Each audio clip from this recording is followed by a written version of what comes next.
मित्रांनो, LLB 3 year असेल किंवा LLB 5 इयर असेल, हा कोर्स सध्या पॉप्युलर कोर्स आहे आणि बरेचसे विद्यार्थी LLB 3 इयर साठी ऍडमिशन घेण्यासाठी इच्छुक असतात. 2024 ला जेव्हा सीईटी घेतली तर या सीईटी एक्झाम साठी जवळपास 60 ते 70 हजार विद्यार्थी परीक्षेला बसले होते. त्यापैकी जवळपास 45,000 विद्यार्थ्यांनी कॅप रजिस्ट्रेशन केलं आणि याच्या आतापर्यंत एकूण 3 राऊंड झालेले आहेत आणि प्रत्येक राऊंड मध्ये मोठ्या प्रमाणात विद्यार्थ्यांना ऍडमिशन देखील भेटलेलं आहे. तर आता आपल्याला प्रश्न पडला असेल की आता ही चौथी जी राऊंड होणार आहे, ज्याला इन्स्टिट्यूट लेवल राऊंड असं म्हणतात, तर यासाठी खरंच जागा शिल्लक राहतात का?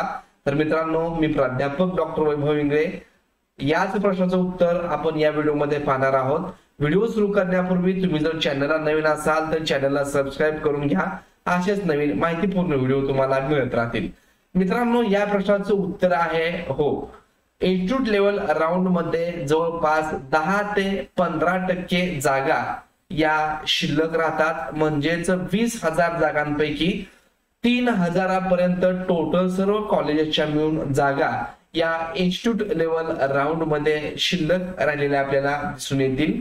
आता या जागा कोणत्या शिल्लक राहतात आणि ही कोणत्या कॉलेजला किती जागा शिल्लक आहेत आणि त्या शिल्लक का राहिलेल्या आहेत याविषयी आपण माहिती पाहण्यासाठी आपल्याला सर्वात अगोदर सीईटी सेलच्या ऑफिशियल वेबसाईटला जी LLB 3 इयर कॅप राऊंडची वेबसाईट आहे, ज्याची वेबसाईटची लिंक मी तुम्हाला डिस्क्रिप्शन बॉक्स मध्ये दिलेली आहे, तर या वेबसाईटला आपल्याला यायचं आहे. आता इथं आल्यानंतर खरंच या राऊंड मध्ये वॅकन्सी आहे का आणि असेल तर आपल्या कॅटेगरीला किती जागा आहेत, कोणत्या कॉलेजमध्ये किती जागा आहेत हे कसं चेक करायचं, तर त्यासाठी तुम्हाला इथं चेक वॅकन्सी ऑब्लिक अलॉटमेंट हे तुम्हाला दिसून येईल. सेम प्रोसेस तुम्ही मोबाईल मध्ये करू शकता. जर तुम्ही पीसी किंवा लॅपटॉप मध्ये पाहत असाल तर तुम्हाला असा व्ह्यू येईल. जर तुम्ही मोबाईल मध्ये पाहत असाल तर तुम्हाला हे ऑप्शन दिसणार नाहीत. तर या उजव्या कोपऱ्यामध्ये असे 3 डॉट तुम्हाला दिसतील. त्यावरती क्लिक केल्यानंतर त्याच्या खाली तुम्हाला चेक वॅकन्सी अलॉटमेंट हा ऑप्शन दिसेल आणि त्यामध्ये तुम्हाला करंट वॅकन्सी रिपोर्ट यावरती क्लिक करायचं आहे. आता इथं जर आपण पाहिलं तर प्रत्येक कॉलेजला जागा या शिल्लक आहेत. अगदी ILS GLC हे पॉप्युलर कॉलेज आहेत ज्यांचं मेरिट हे ओपन कॅटेगरीसाठी 95% पुढे लागलेलं आहे, तरी देखील या कॉलेजला जागा या शिल्लक आहेत. मग या जागा का शिल्लक आहेत त्या आपण पाहणार आहोत, परंतु त्या अगोदर GLC कॉलेजला किती जागा शिल्लक आहेत आणि त्या खरंच आहेत का हे एकदा आपण चेक करूयात. तर सावित्रीबाई फुले पुणे युनिव्हर्सिटीमध्ये आपण ILS लॉ कॉलेजचं पाहूयात, त्यानंतर GLC पाहूयात.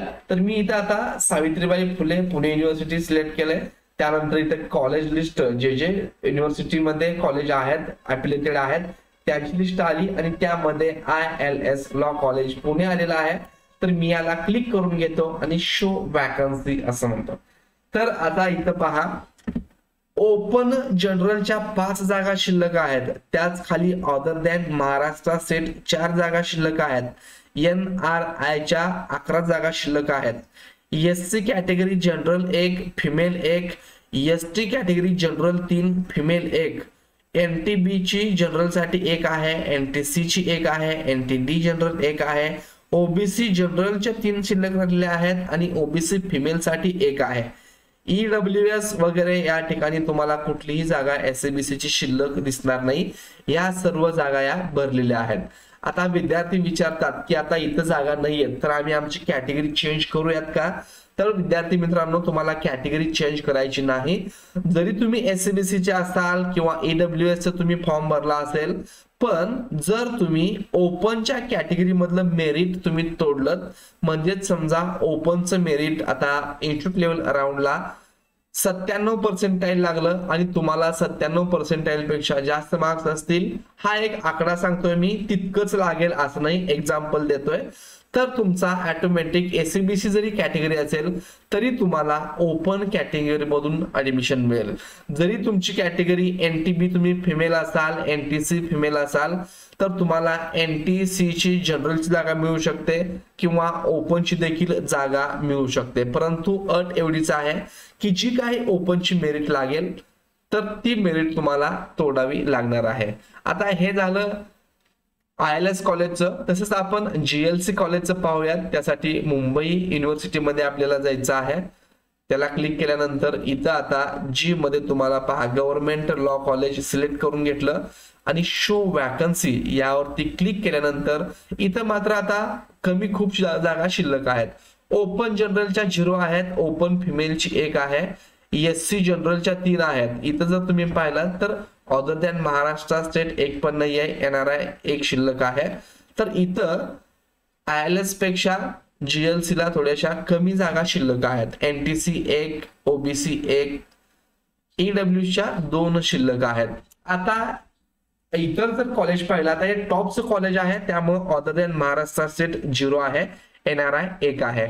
आणखीन एक आपण सोलापूरचं कॉलेज पाहूयात आणि मग या जागा कोणत्या शिल्लक राहिलेत आणि का शिल्लक राहिलेत याची चर्चा आपण करणार आहोत. तर सोलापूरचं दयानंद कॉलेजचं मी या ठिकाणी एक्झाम्पल घेतलेलं आहे. इथं जर तुम्ही पाहिलात तर मॅक्झिमम इथं अदर दॅन महाराष्ट्र स्टेट आणि NRI या जागा तुम्हाला शिल्लक दिसतील.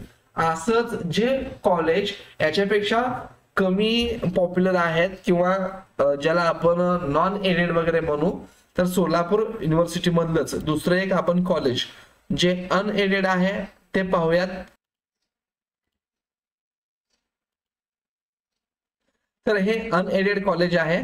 इथे जर तुम्ही पाहिलात तर मॅनेजमेंट कोटा 9 जागा शिल्लक आहेत, NRI 1 आहे, महाराष्ट्र स्टेट आणि अदर दॅन महाराष्ट्र स्टेट अशा बऱ्याचशा जागा तुम्हाला इथं शिल्लक आहेत. आता मॅनेजमेंट कोटा हे अनएडेड कॉलेजला काही कॉलेजला शिल्लक असतो. तर हा कोटा कॉलेजच्या ऍक्टरीमध्ये असतो, ते केव्हाही भरू शकतात आणि याच्या जागा मोस्टली जे पॉप्युलर कॉलेज असतील त्यांच्या फर्स्ट राऊंडलाच भरल्या जातात. त्याचं रिपोर्टिंग फक्त 4th राऊंडला केलं जातं. आणखीन देखील ज्या ठिकाणी तुम्हाला मॅनेजमेंट कोटा असं दिसतंय, जागा शिल्लक दिसत आहेत, त्या ठिकाणी जाऊन ज्यांना खूप मार्क कमी आहेत आणि ज्यांची पैसे भरण्याची डोनेशन द्यायची तयारी आहे असे विद्यार्थी मॅनेजमेंट कोटामध्ये जाऊ शकतात. तर आपण पाहत होतो की या जागा आता का शिल्लक आहेत, तर अदर दॅन महाराष्ट्र स्टेट या जागा महाराष्ट्र स्टुडंटसाठी राखीव ठेवलेल्या असतात आणि त्याचबरोबर NRI च्या जागा आहेत त्या देखील बरेचसे कॉलेजेस त्या जागा तशाच ठेवतात. तर आता इथं हे गव्हर्नमेंट एडेड कॉलेज आहे, परंतु NRI च्या 6 जागा या आणखीन भरलेल्या नाहीयेत. तर आता काय होतं की या ज्या जागा आहेत त्या ओपन मध्ये कन्वर्ट होतात आणि ओपन मध्ये ही जागा कन्वर्ट झाल्यानंतर या राहिलेल्या कास्ट पैकी कुठल्याही विद्यार्थ्यांना त्या जागेवरती हक्क सांगता येतो. फक्त एकच कंडिशन आहे की ते मेरिट मध्ये बसायला पाहिजेत आणि या 4th राऊंडला मेरिट वगैरे असं कट ऑफ नसते किंवा मेरिट वगैरे असा प्रकार नसतो. तर जे विद्यार्थी फर्स्ट रँक मध्ये आहेत, ज्यांचं पहिला, दुसरा, तिसरा असं एक हायरार्ची लावली जाते, मार्कानुसार एक लिस्ट लागते, मेरिट लिस्ट, आणि प्रत्येक कॉलेजची लिस्ट लागणार आहे. एकाच विद्यार्थ्याचा नंबर 4 ते 5 कॉलेजमध्ये, 10 कॉलेजमध्ये जितके तुम्ही कॉलेज दिलेले आहेत प्रेफरन्स, त्या प्रत्येक कॉलेजच्या लिस्टमध्ये कुठे ना कुठे तुमचा नंबर असणार आहे. आणि जितका प्रेफरन्स आपला किंवा आपला क्रमांक, आपली मेरिट जितकी वर असेल त्या कॉलेजच्या लिस्टमध्ये, तितकं तुम्हाला ऍडमिशन भेटण्याचे चान्सेस जास्त आहेत. तर मित्रांनो, या जागा आता ओपन कॅटेगरीमध्ये कन्वर्ट होणार आहेत आणि याच जागेमध्ये विद्यार्थ्यांना आता मोठ्या प्रमाणात ऍडमिशन मिळण्याचे चान्सेस आहेत. तुम्ही म्हणाल मग आता इथं ओपनला काही जागा शिल्लक आहेत, एसी ला काही जागा शिल्लक आहेत, तर एकतर त्या कॅटेगरीचे विद्यार्थी या ठिकाणी मिळालेले नाहीत किंवा जरी मिळाले असतील तर त्या विद्यार्थ्यांकडे हवे ते डॉक्युमेंट नसणार आहेत, त्यांच्या डॉक्युमेंट मध्ये काहीतरी तफावत असणार आहे, कन्व्हर्जन सर्टिफिकेट चुकलेलं असल्यामुळं या जागा शिल्लक राहिलेल्या आहेत. तर मित्रांनो, अशा प्रकारे या शिल्लक राहिलेल्या जागा आता इंस्टिट्यूट लेवल मध्ये तुम्हाला पाहायला मिळणार आहेत.